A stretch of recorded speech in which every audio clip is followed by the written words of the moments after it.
Good morning, everybody. A warm welcome to this session on this bright, sunny Sunday morning. Let me take you to the year 1947.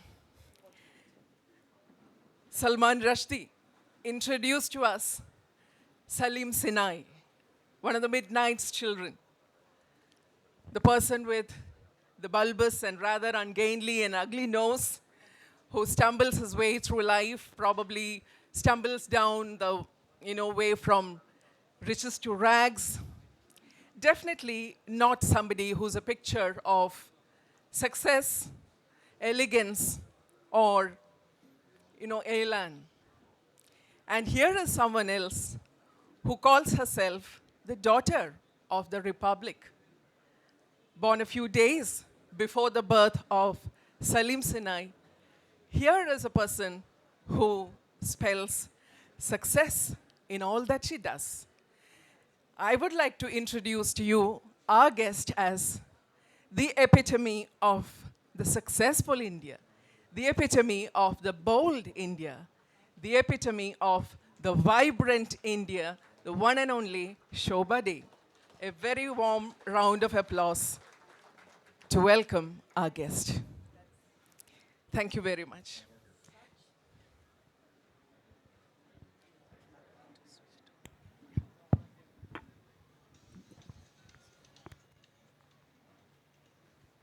Good morning.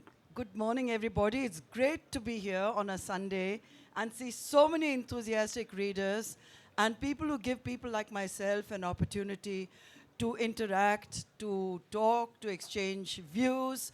And I feel that the literary platforms left to us writers, a platform such as this one, where we have an informed audience, an interested audience, and people who pay attention to what is being said on a platform which I consider a platform of enormous privilege, given that these are one of the very few spaces left for free expression and views that may not always be popular views. But at most lit fests, there is absolutely zero censorship, and there is zero judgment, and there is a kind of an atmosphere of such enviable free spirit thinking that each lit fest I take as an opportunity to learn something from it, because it's the young who are going to be telling us what our future is going to be like. And that future and all our freedoms have to be fought for, and we have to fight for them every platform we get, Lit Fest being one of them. So thank you very much for this opportunity. Thank you. Thank you very much. That sets the right tone. And I would like to take you back to the point that we left yesterday, left at last night. There was another session that ma'am did last night where she ended with this point regarding the four-letter F word that is absolutely not there in her vocabulary. F-E-A-R, fear. Well, we are looking for, fearless people like you. We really want people to be as bold and as fearless as you, but it doesn't come easy. It is so much easier to conform, to toe the line, to be diplomatic, to sit on the fence. I'm really interested in knowing where this fearlessness comes from. I mean, what is it? Is it your upbringing, the family, or is it part of your makeup? Is it the education? Is it your being involved in sports, the most challenging of life's activities? What is it that has engendered this fearlessness in you? I think I owe really a very large part of who I am today to my upbringing. And my father was a bureaucrat, and he was an upright bureaucrat, which in itself sometimes sounds like an acronym. So, yes, an oxymoron. And he was not just an upright diplomat. For him, there was no such thing as fearing authority. It was you do your job to the best of your ability. You're not breaking any law. You're not inciting rioting on the streets. You do your job with complete honesty and integrity, and you have nothing to fear.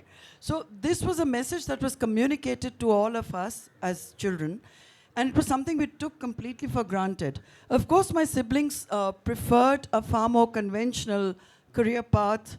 They preferred, they are far more conformists in that sense, they are.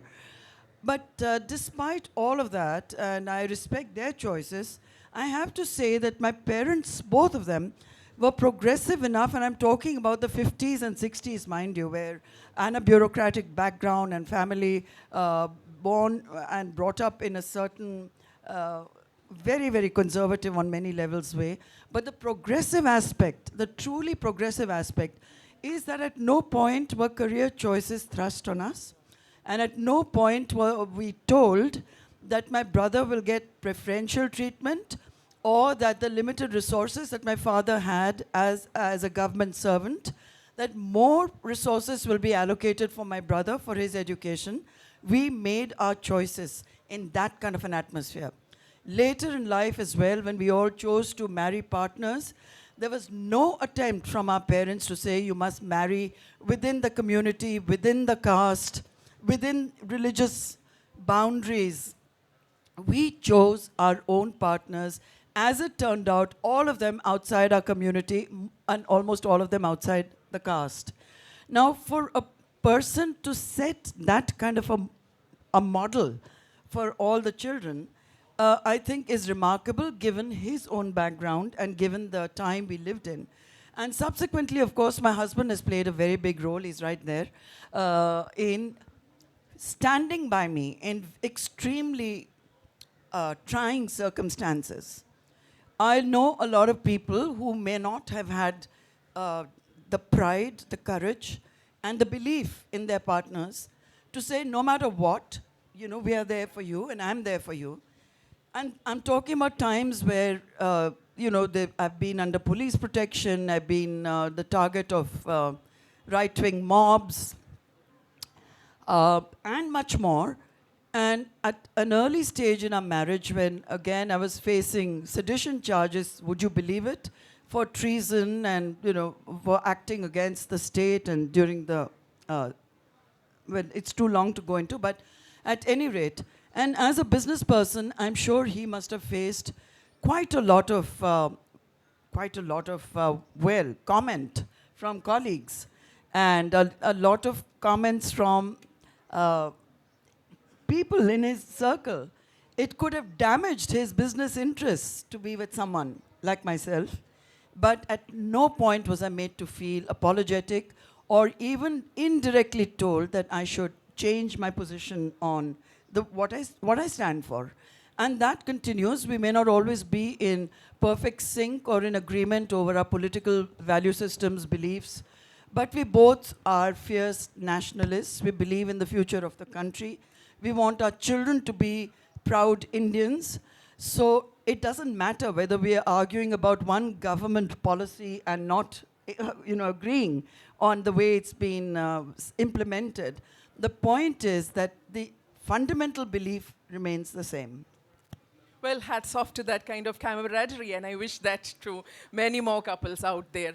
But in spite of what you have said about this, this bonding, the marital bonding, for whatever your parents have given you, the kind of support and upbringing, I'm sure there is a lot of love that comes from within, which in this book, the latest, you refer to as the Dinosaur Syndrome. Quite an interesting coinage, this unconditional love and acceptance of oneself. I'm sure our audience would love to hear more about that spunk. Well, the Dinosaur Syndrome is, we live in a very ageist world and a very ageist society. And that's been the way it is across cultures for centuries. So a woman after her sell-by date is in a way relegated to the shelves of their family's life, society's life, made to feel redundant or made to feel a liability, which happens a lot. But I felt it's important to break through that stereotype. And at 71, which is my age today, this is not the end of the road. I mean, I'm not done yet. And there are hundreds and millions of women across the world, like myself, of this age, still productive, still with energy, mental energy, to pursue their dreams and some of their unfulfilled ambitions, and nothing should stop them at all. So, to give you an example of the energy in our own home, my husband decided he wanted to turn into a painter, a very unique painter. He started something quite unique on his phone, painting on his phone, held an exhibition, all of this at 75. Now, I think if that kind of an atmosphere is the one that I'm surrounded by, that at 75 you have a new beginning and you start doing something with passion and you excel, then there are no excuses for any of us. And it's a generation today that is much more aware of fitness, of good eating, habits, discipline. So we shouldn't be giving up on ourselves at any stage of life. And whether you're 30, 40, 50, 60, 70, 80, you have to know that there is still so much life in you. It's not the years, it's the life you have, it's your enthusiasm, your curiosity, and there's no age limit for that. And women who are somehow put into that cage of age, which men seem to escape quite wonderfully, an elderly gentleman is always referred to as a man of stature, someone who's quite grand, that he has a personality, that he is, a gentleman with, he exudes an aura. I mean, that goes whether it's in any field. But a woman is generally judged extremely harshly, and it only has to do with her physicality. And she's dismissed as wo buddhi, and what does she think, that old woman? I mean, she's still going on and on about who cares. The world belongs to the young, which it indeed does. But that does not exclude the old. And the more sensitized our society gets to a certain vintage and a certain people who are not in their prime, but still productive enough to contribute a lot to their families, to society at large, to community. We should not just relegate them to the background of our lives and dismiss them as being, useless old things. Because particularly for women, it's important to continue to feel that self-worth. Because once you take away a person's self-worth and self-esteem, the sort of demoralization that sets in can lead to other issues like depression and clinical depression. And I don't ever want that message to be communicated, which is really why I wrote this book, that at 70, I won't be stupid enough to say that 70 is the new 40 or the new 50. It most definitely is not. 70 is 70. Your body tells you that, your mind tells you that, but there's so much more still within that you must be able to share, and you must be able to make the most of whatever those years are. Every year turns out to be a bonus, and grab that year and grab that moment and grab the time and make the most of your life. That's the message. Absolutely, yeah. And it's interesting, the word that you use in vintage. At no point in this book does she say, people of my age. She says, people of my vintage. That is classic indeed. Yeah. So, talking about stereotypes, this stereotype of age and aging is something that you have so successfully broken. Your life has been one long run of iconoclasm, I would say, breaking stereotypes. One of the two most interesting instances of that kind of iconoclasm which I found in this book was one that related to your nani. People in India deify their grandmothers, their maternal grandmothers. There is a bond, and the nani is always a figure who plays a role, nothing less than that of a goddess in your life. But you do not seem to have shared that kind of a relationship with your nani. The second is that of, the kind of aloofness that you maintained when there was a group of celebrities who were literally fawning over the philosopher Krishnamurti. Yeah, so these two instances, yeah. I see you've read the book very closely. I'm so Absolutely, glad you yeah. brought up both these things because most people stick to the other. Yeah. So thank you very much for that. And well, with my Nani, it was not a wonderful relationship, mainly because she was extremely disappointed and expressed it when I was born, because I was the third daughter in the family. And perhaps she was hoping for a second son for my mother. And the fact that that she could express it in such an emphatic way and say that, oh, did we really need to get another liability, another daughter into the family, which was told to me. And she made it pretty evident that she didn't particularly like me. So it's always mutual, isn't it? I mean, you have an elderly lady who makes it known that you're not her, in any sense, person she has any time for or affection for. And so she was a very distant person for me. And she didn't approve of any of my conduct. Not that I was seeking her approval, but she made it apparent, and that bothered me. So I don't see any reason why, just because there is a connection through biological connection through blood, that we start worshipping our grandparents if they have not been kind towards us, because society expects a certain reverence. But reverence is something that should come from the heart, not just to show off to your other relatives what a good girl you are and how much you respect and love your Nani, because I didn't. And she didn't love me back, so I thought it was quite fair and equal. The second question about J. Krishnamurti, of course, a genius, a mind which was unique.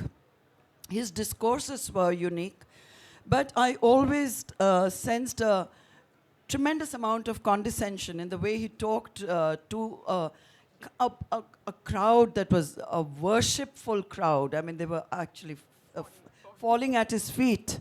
I found him extremely egotistic and extremely vain and extremely aloof, and in his aristocratic way, there was a way of putting everybody else down by constantly asking a very intelligent audience, like talking to them like they're school kids who are just out of primary school, and he would pause every few minutes and ask, but do you understand me? And he would wait for a response, and everybody would meekly say, yes, we do. And he'd shake his head and again ask the same question. But do you understand me? And either he was playing for saving time in between what he wanted to say and thinking of the next thing. But I found that attitude supercilious. And then he'd be swept off in a Mercedes in his silken robes, and he would keep repeating the same thing. I'm not a guru. Please do not call me a guru. He behaved like a guru. He encouraged sycophancy. And so why keep declaring something which is so patently false and fake? It was very evident to me. But to his followers, well, I focused on what he was saying. The content of what he said was indeed profound, and he was a scholar. So there's no taking away from that. It was his public persona and his attitude that I found, well, it didn't impress me as a very young girl. It's always been like that for me. Anybody who takes to grandstanding, it could be a politician, a movie star, any very famous person, who doesn't have the time to make eye contact with someone who comes to talk to them. Well, I have a problem with that, because it shows an inflated sense of self, and there's nothing worse in life than to live with that sense of self overwhelming almost every other aspect of your character. Well, but for all that, breaking of stereotypes, one never fails to be fascinated by, somebody as multifaceted and so dynamic as you, because here is then a person who's a mother of six children who have grown up to be very successful in their lives. And here is a person who's written letters to them. I have the collection, the Speed Post collection with me, where again you get to see Shobhaa Day, the mother, who initiated the children into a world of rituals where you have the, the festivals being observed in all their r- ritualistic meaningfulness, I would say. Yeah, so how do we come to terms with this kind of Well, there's no dynamism? contradiction in that in my mind, because I grew up in a family that believed in rituals, and the rituals were explained to us in a way that was meaningful, like you said. But apart from the rituals and the meanings of it, it's to me it's a sense of continuity, a sense of identity, and a sense of belonging. So if there are certain rituals that I do adhere to, it's because I want my children to know a little about my own background, my husband's background, uh, the the rituals that dominated his life in Kolkata, whether it was Kali Puja or Lakshmi Puja and several others. For me, it was Diwali and many other, Sankranti, which is tomorrow. Yeah, the kite flying. And I think it also is a way for the family to bond, which is why rituals were started in the old days anyway. It was a way for community to get together and to share that time in a way that was celebrating, whether it's spring or it's the festival of lights. So that's my background. And I feel there is something very beautiful in that, because most of the rituals, if you don't go into the religiosity of the rituals, are extremely aesthetically pleasing and pretty and fragrant, and they just uplift your senses. So I hope that my children continue to follow those traditions, because to both of us, those traditions continue to be very, very important. Yeah, I do hope rituals continue to, spread that kind of flavor rather than spreading the kind of animosity which they unfortunately do in our times. Well, talking about the children and this the world, of the young that's opened up here. You have not really, or I would say you've stayed away from Facebook. You've maintained a close privacy there. But your tweets, they're powerful enough to bring down the parliament. I mean, that's the general saying. And we know about the kind of problems that have come to your doorstep, literally, because of the articles, the tweets, the columns that you write in the Times of India, and the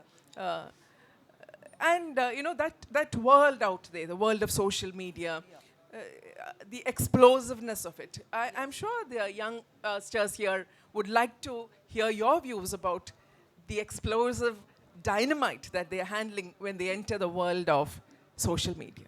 Social media is perhaps the most potent breakthrough of the last 20 years. And the young, there's no question about it, they are, it's like a narcotic. It is. We have to accept it for the way it is. It is a beast. Now, you cannot tame that beast. It's unrealistic to think that anyone can control social media and we can put in whatever you think you're putting in, firewalls, privacy settings, but every aspect of your life is out there, whether you like it or you don't. And the intrusiveness of social media is something that needs to be handled with more responsibility by the very young, who are carried away because it is such an exciting way of communicating, reaching out, talking to people across the world. All of it is free. I think, for speaking for myself, I use it with a very clearly thought through objective. If I want to get a viewpoint across, I use Twitter only for that. I do not post family pictures and holiday pictures and talk about, I've just had appam for breakfast and things like that. I think it's something that you need to be very careful about in terms of what you want to use it for. So Twitter for me is a political platform, and I see it as that, and I use it primarily just for that. The others are for fun. It's for diversion. I enjoy Instagram. I like. It's a playful activity, and it's nice to see the kind of responses you get from the craziest and stupidest to some very smart and tart and clever ones. So Instagram and Snapchat I'm not on, and stories, Instagram stories, which I've just started. It's always interesting to see how people respond to images, because today we live in not text-driven times, but it's all about images. And if you get your imaging right, like the young people are obsessed by, they know so many different apps where they can completely transform themselves. They can transform the whole evening they were actually at, which they want to present to the world.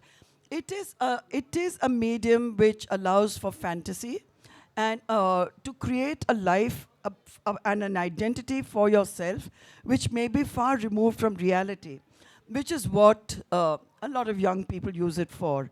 So I am very tolerant towards it. I don't think I will ever judge a young person or deny them their fantasy. And if they want to project whatever they want to project, they can even say, I just, guess what, guys? I went to the moon last night and I did my moonwalk and I'm back. They're entitled to it. Fantasy is wonderful. Everybody should have fantasies.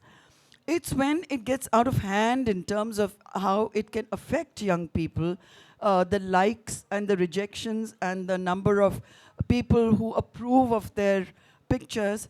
And there has been a spate of young suicides based on nothing more than social media and what it has done. It can be very, very cruel. For me, I do not pay the slightest attention to trolls. I do not respond. I do not read comments.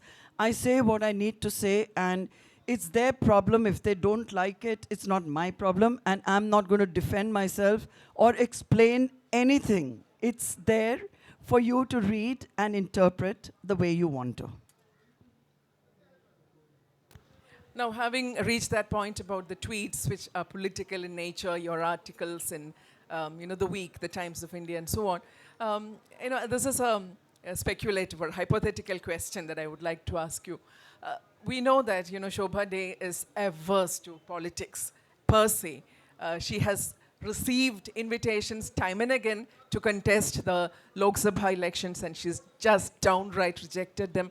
There have been offers for her to be the sheriff of Bombay, which again with Elaine, she's just kicked into the dust. So it's always been rejection as far as political offers have been concerned. But suppose you were nominated to be a member of the Rajya Sabha. That's happened too, many times. And suppose you do enter Rajya Sabha. I mean, what kind of change do you think you as a politician or as a member of the upper house would be able to bring about? Just to give you a small reality check, an independent person in the Rajya Sabha, first of all, there's no such thing as an independent person getting into the Rajya Sabha. You have to be nominated. And the nomination, there are strings and strings and strings attached. I know because I've been asked by various people that we want to propose your name, but there are always conditions. Why would they have you there if it was not in some manner or the other to push a certain agenda which may not be yours? So you are compromised. I mean, any political office involves that level of compromise. I'm simply not willing to make it. And I don't need to be in the Rajya Sabha to make myself heard. I'm fortunate enough that I have enough people who follow me on Twitter. I have enough people who read my columns. And that's about. I don't have any political ambitions. I have never had those. Because it's a cesspool, and you need a different kind of, you need to be thick-skinned, you need to be a different kind of animal to get into active politics, and it's not for me. And that was very clear even 30 years ago.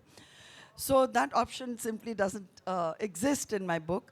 And the Rajya Sabha, as we know it, the independent voices are rarely given an opportunity to even make themselves heard or ask a single question. So you can spend 5 years in the Rajya Sabha as an independent nominee and have not even one chance to actually do your job. And I've heard this from people who I respect, who have gone into the Rajya Sabha hoping with their idealism that they will be able to make some kind of a difference or at least ask a few relevant questions. But if you're non-aligned and if you're not with any party to represent you or back you, chances are you'll be wasting 5 years of your time. And I don't need a free house in Delhi. I don't need free travel. I don't want it. I don't need all the perks that go with the job. I certainly don't want to hang on to housing that doesn't belong to me because I've spent 5 years in the service of the nation, etc. It does not attract me. It is not an option, was never an option, and will never be an option in future either. Wonderful. Yeah, another label or another field that you have again consciously avoided is that of, being tagged. You hate being called the Jackie Collins of India. You hate being called a feminist. And there's an interesting remark that you make here about Germaine Greer in this book with regard to her comments about Jane Fonda and so on. Looking at your work, the kind of life you've led, the kind of stands that you take, the kind of decisions that you make, I would like to call you a feminist. You are a feminist. I mean, you don't need that label probably, but that's exactly what you are. I would like to read that section also. I mean, Of course. I'll do that after you talk to the audience about that. Well, to me, the feminist, that word, is not that. It's a loaded term which comes with a political agenda, which is what the original feminist movement in the US was about. In India or anywhere in the world, to me, the definition is really very simple. I think every single human being believes in equality, and that's all feminism means to me, in which case every man present here can also call himself a feminist, because I'm sure there are people who will agree that equality is all that matters between men and women. So in that sense, in a much broader philosophical way, we are all feminists. So that broad definition, I'm okay with that. But I am not okay with putting women into a category and saying, oh, she is a feminist, because the connotations of that word, unfortunately, are such that people automatically assume that you hate men, you dislike men, you want to fix men, you want to put them in their place. This is a kind of immature and very superficial definition of that term, which it is not. I mean, it's a much bigger political solution, and I do believe that women's voices must be heard loudly and clearly. But we don't need any tag to be heard. Every woman deserves to be heard. True. Why just a feminist? Every man deserves to be heard, but that's not always possible. So you have to pick your wars, And I've picked mine a long time ago, and I will always be determinedly and forcefully pro-women when the situation clearly shows that a woman has been at the receiving end of abuse or is living an oppressed life. So do a lot of men. And if men come to me, as they often do, and complain about it exactly the way women would, I will take up their cause equally. Because that's what we are here to do. We are here to make sure that we don't look at every single aspect of our lives through a gender prism. You have to look at it as through a human prism. We are all the same creatures. We all have emotions. We all suffer. We all feel the same kind of bandwidth of, and we experience the same bandwidth of whether it's privilege or not, whether it's equality and access to something that we deserve but do not get. Men feel the same way about it in those circumstances as well. So I don't like those categories, and that's about it. Yeah. But pro-women, yes, fiercely so. Yeah, that pretty much sums up what I was planning to read here, actually. And it's quite heartening to know that, it's just that empathy that people all over the world need. So in that kind of world where there is mutual empathy and respect, I really do not think we need labels like feminism. Nobody needs to be branded a feminism. That wouldn't be a cause that one would have to, fiercely fight for. I think let's look forward to that kind of world. Shobhaa Day is somebody who has literally actually opened the doorways of Bollywood, the film industry to us with her forays into film journalism through Stardust of the 1970s, and then books like, The Starry Nights and so on. That set me thinking. Yours is a life that is so interesting. It really is being worthy of being made into a biopic, since living as we do in the time of biopics. Now, suppose somebody were to make a biopic based on the life of Shobhaa Dey. Who do you see enacting the role of this Well, we don't have to lady? suppose it because I've had at least 10 offers to convert, but I'm not interested at all. I don't think it's something that engages me. I wouldn't want to participate in it. If someone goes ahead and makes it regardless, well, good luck to them. But if you're asking me who I would love to see if that ever happens without my authorizing it, there's only one person, and that's Kangana Ranaut, because I admire her. I like thought what as she much. says. When I was visualizing this, I saw Kangana Ranaut doing it. I like everything that she stands for. I like her courage, and I like the fact that she speaks her mind, even going against the grain, particularly in Bollywood, where at many points in her career she was as good as ostracized merely for taking on the big boys. Well, she's a big girl. Now, the big boys had better wake up and recognize that. She's a producer. She's now also a director. She makes her own movies. She writes her own rules. So if the big boys are feeling in any way a little shaken, well, it's about time someone shook up that big boys club. And I think she can do it, and she has done it. And I wish her all success with her new film. Well, the organizers are reminding me of the clock ticking away, but I really do not want to end the session or hand over the stage to the audience for the opportunity to have the questions to ask their questions. I want to direct your attention to this brilliant portrait made by a person who is with us today, the person who Shobhaa Dey has described time and again as her best friend, her companion, her guide, and the best critic of her work too. Please give a big round of applause to Mr. Dilip Dey, the one who has made this portrait of his wife at 70 and has been with her throughout. We are indeed honored to have you with us, sir, and we really hope you enjoy KLF and Calicut in particular. But this picture, tells me a lot about the Shobhaa Dey that we know of. Here is a lady dressed elegantly in black, the picture of poise. And here is a lady who's got a colorful bandana up there, the mischief, the impishness, the intelligent moves, the riot of ideas, the colorful personality that she is. I don't think anybody could have summed up the personality, the persona of Shobhaa Dey better than her husband, Mr. Dilip Dey. Let's give a big round of applause to this portrait. Thank you. Well, audience now, I'm sure you have a lot to ask Shobhaa Dey. If you could just identify yourselves, please, and keep the question short so we can take more questions. Thanks.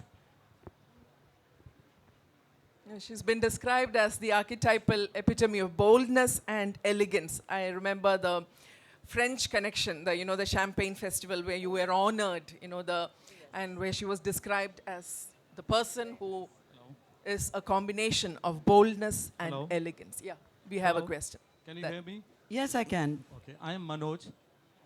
Madam, when did you write the first book? How old were you then? And one more question, can I ask? Of course. How long will you take to finish one book? Well, that depends on the book. It depends whether it's fiction or non-fiction. But I would say the average time invested in writing the book would be a year and a half. The first book, I'm very, very numbers challenged. I would expect it to be 30 plus years ago. I think it was 1989 that that the first book was published. Thanks. Thank you, madam.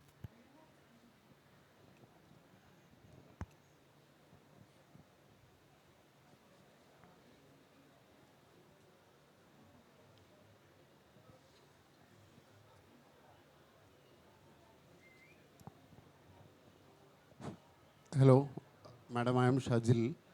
Hi. What makes you to become Shobhaa Day? What makes Sir, please repeat the question. what Thank you. makes you to become Shobhaa Day? What are the situations and the stories behind it?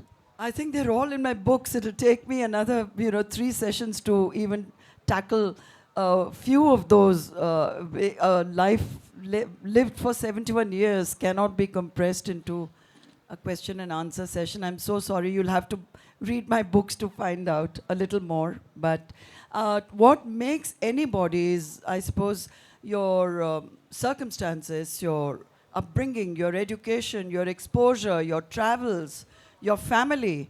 I mean, so many things go into making a composite person.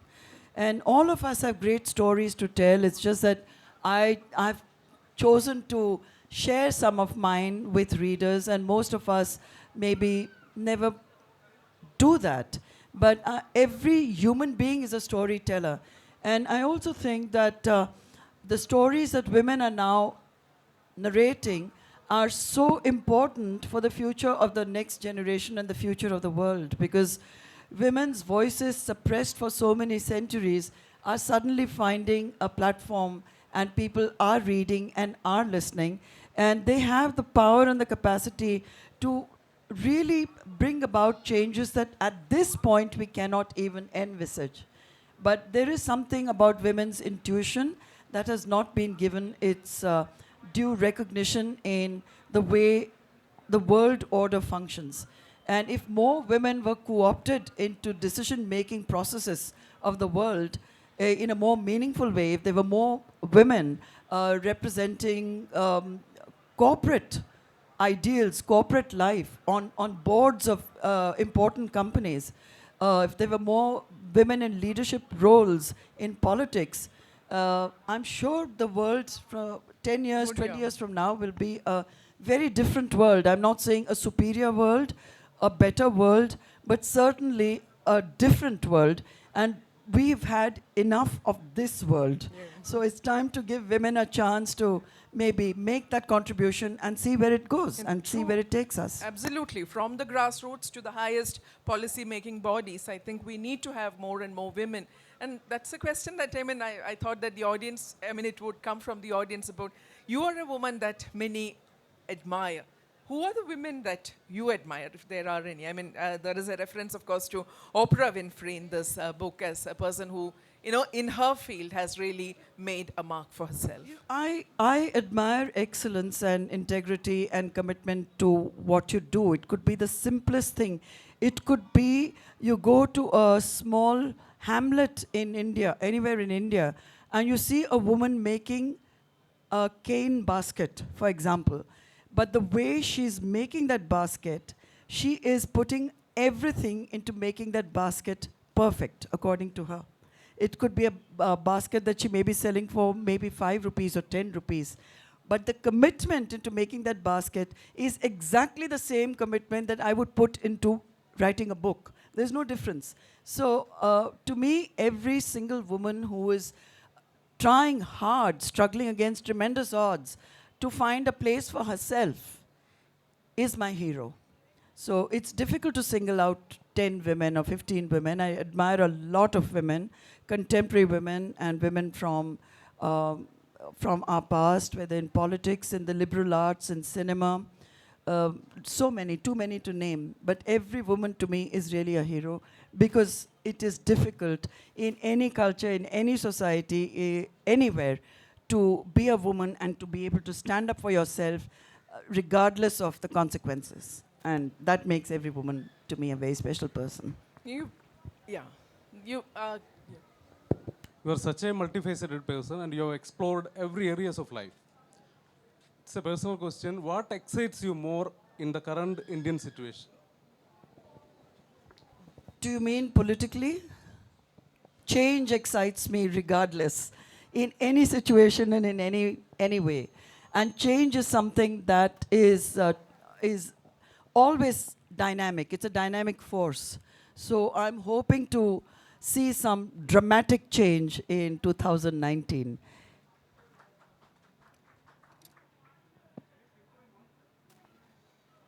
Can you I pinpoint think it's one sort such? of one such change. I think I've answered you. The change to me seems very imminent, and I think young India is pushing for change. They're pushing for jobs. They're pushing for opportunities, and whoever the change may be, I think India is ready for that. Shobhaa, hello, can you hear me? Can you please wave your hand so that we can Here, see here, you? here, Yeah, here, right at the yeah. back, Got- right. Saw you. I just wanted to ask you, what do you think makes a good or a great marriage?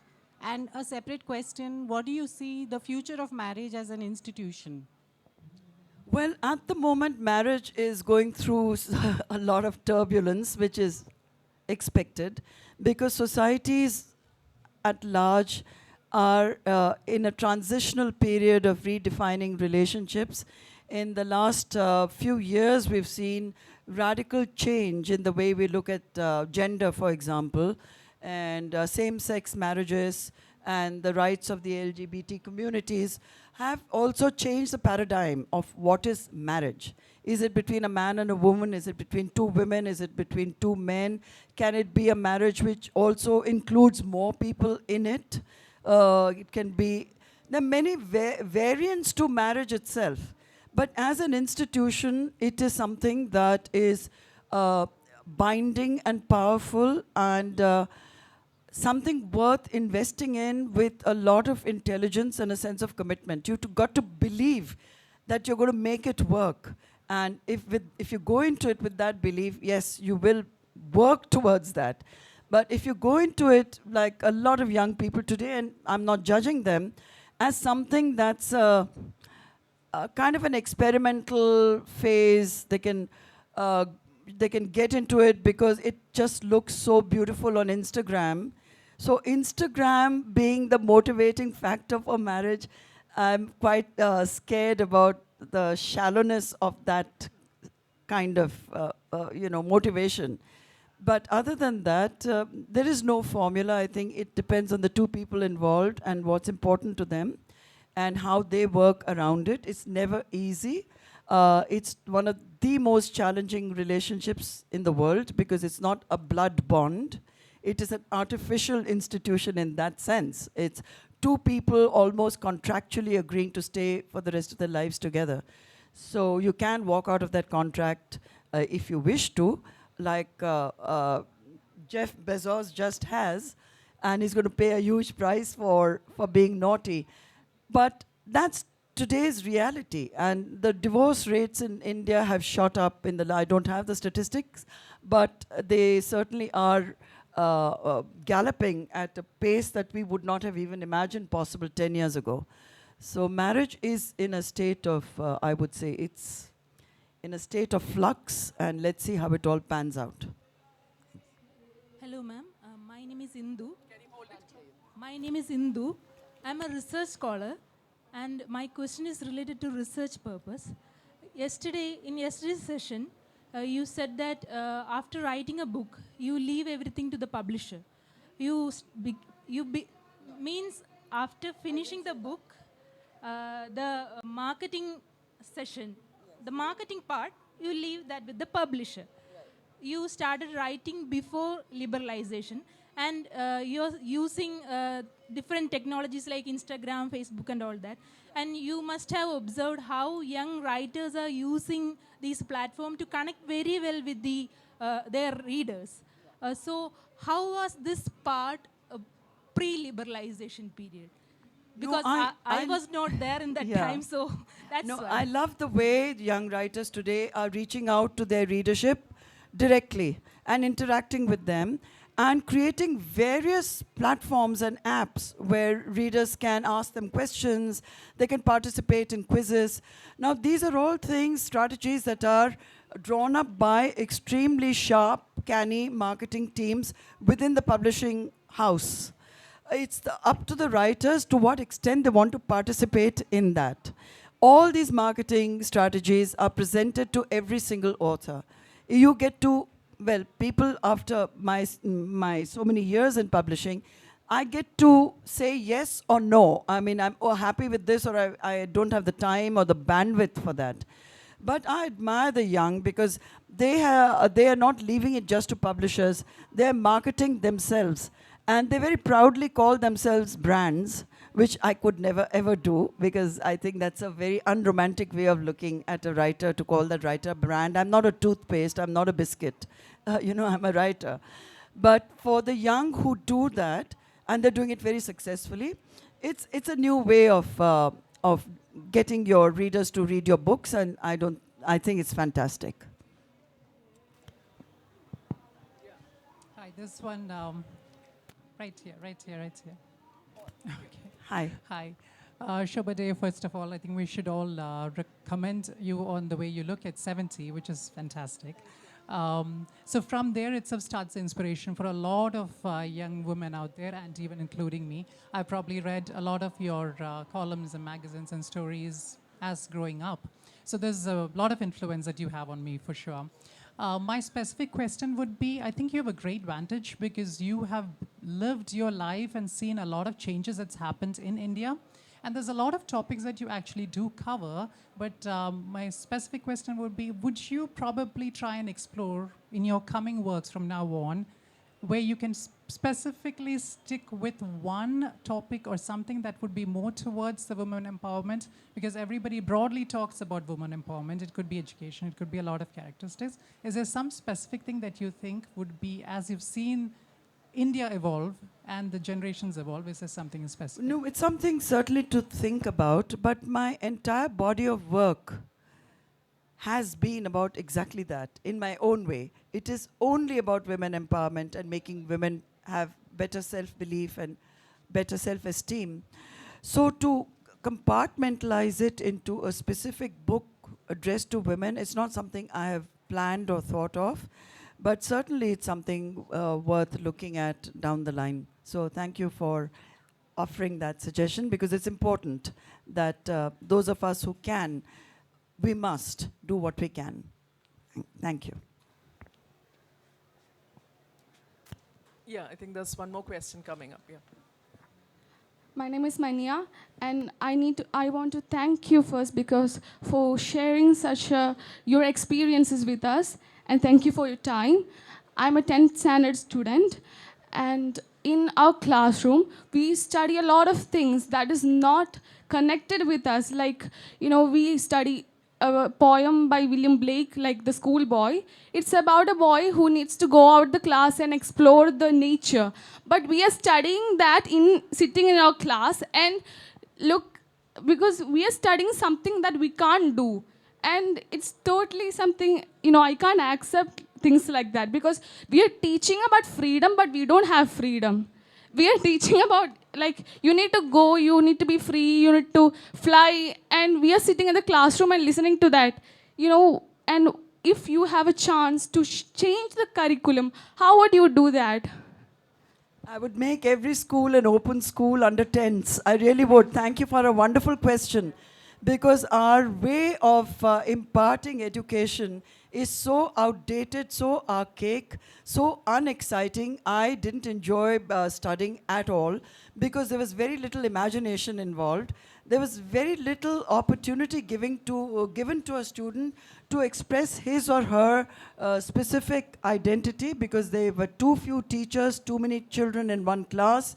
There was no individual attention given. It was a herd mentality. Everything had to be mugged up. It was all teaching by rote. All of it, which it's amazing that our young have come up the way they have come up, despite all of this. So when you want to fly, my dear, just remember you have those invisible wings, and you must just fly. And don't let anyone stop you. Hello.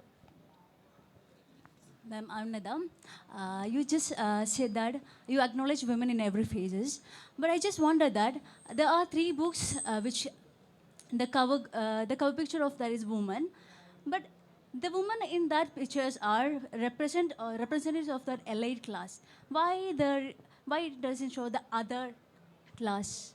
Well, the books that I write are about a specific section of society that I am familiar with. I cannot pretend to have complete familiarity with a rural context because I've never lived in the villages. So to make something artificially because it is politically correct, to me is something I would not do because it will be dishonest. I would not do it.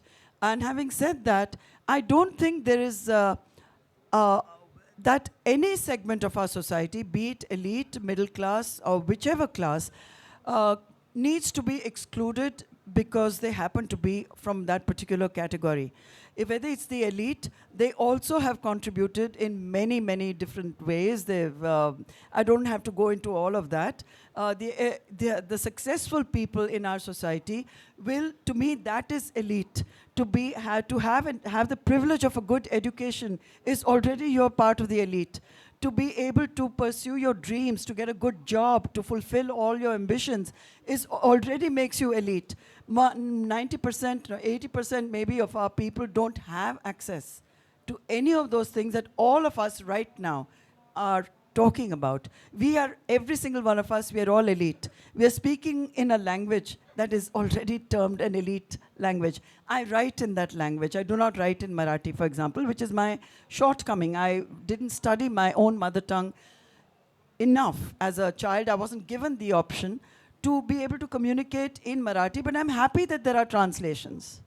And we don't have to damn a certain class of people because they happen to have made money or have inherited money. It doesn't make them criminals. So I have no problems with writing about a segment of society that I am familiar with. It's like asking maybe Jane Austen, or not that I'm comparing myself to her, why did she only write about that? Because writers choose their medium according to what they are on sure ground with. It's like asking why did F.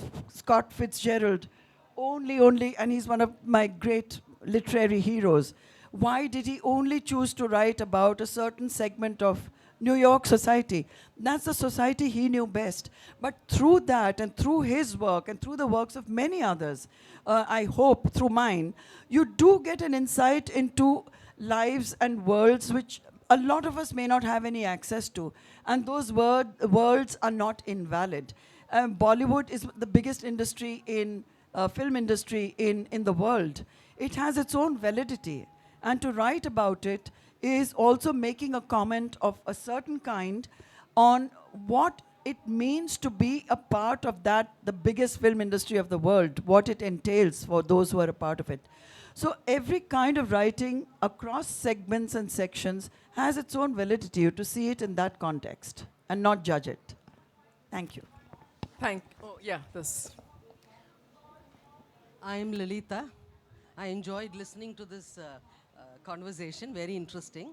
Shobha, I have this thought to share. In this age and time, rural or urban, women are still vulnerable. Women are still being attacked. Women are still, in the Hindi terminology, parayadhan. The moment a woman is born or a girl child is born, in some communities they are readying the child for marriage. Okay, so she becomes, as you would say, objectified. Okay.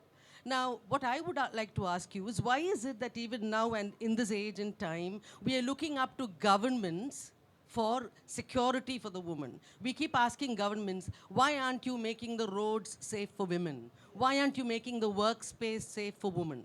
Does it mean that it needs punishment of the inverted, within quotation marks, the wrongdoer? Or should that corrective measure come from within? Do we need persons in power to make roads and other places safe for women? What role do women play in making their spaces safe? this is an extremely challenging time for us to be redefining social norms. It's happening. The churn is happening. But I would not, to disagree with you somewhat, the state is responsible for the security and safety of all citizens, not just women. So that is a given. We have legislation in place. It has always been in place. Our constitution guarantees us equal rights and safety, whether it's a man or a woman.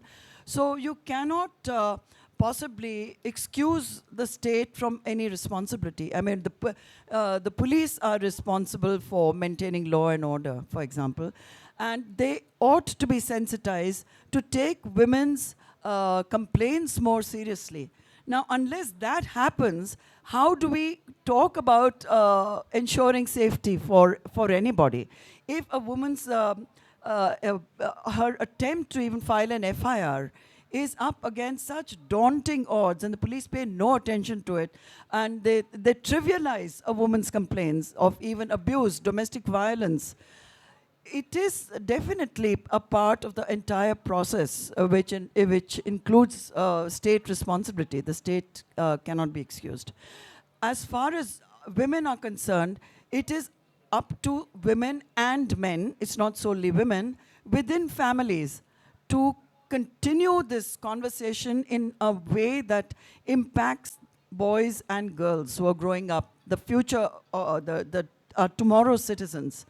The minute you start that conversation in a way in your own home and demonstrate it, change will come. It's not going to come in the next 2 years, 5 years, but the process, I do believe, has started. And I see women who are far, far more confident about fulfilling their dreams, and the Paraya Dhan concept is also now something that women are contributing members to a family unit, whether in their marital home or in their own, in their own father's home. They have become economic forces that cannot be ignored. With that comes confidence. With that comes certain demands and rights to the right to be safe in the workplace, for example. It's happening, and I feel extremely optimistic. But to qualify a little more, I do not believe that women should turn into gladiators and warriors and learn martial arts. Why should we? Why should we do that? And why should we also expect, for example, touching on a slightly sensitive topic, which is the entry of women into temples, why should the state be there to protect, give safety, a safe passage to females who wish to worship? That already suggests some kind of surreptitious activity, that it's something that is a secret way to go and offer, be in the presence of whichever god you want to choose to be in the presence of. So when state gets into that, I have a problem with it. Because like I said yesterday, you can purify temples, but what we need is purifying minds of society and people at large. And this attitude of creating women into an unclean minority during certain times of the month is something that is absolutely backward, regressive thinking. That must change, but not like this, that if I want to go to a temple, I have to take a police escort. That defeats the very purpose. That already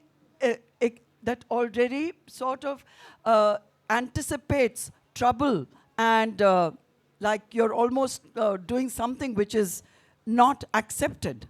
And you need protection to be able to pray. I have a lot of problem with it. Thank you very much. I think we're completely out of time. Thank you very much. Yeah, it's on that note that I would like to... You've been a great, great audience. Thank you all for the warm and wonderful reception. Engaging session. Thank you very much. Thank you so much. I would just like to end the session by borrowing a quote from Maya Angelou, the phenomenal woman, Shobhaa De. Thank you very much. We look forward to you at the next literary festival. This is 70, and to hell with it. Let the next title be Going All Out at 80. You have been fantastic. ഉപഹാരം സമർപ്പിക്കുന്നതിനായി Thank you very much. Students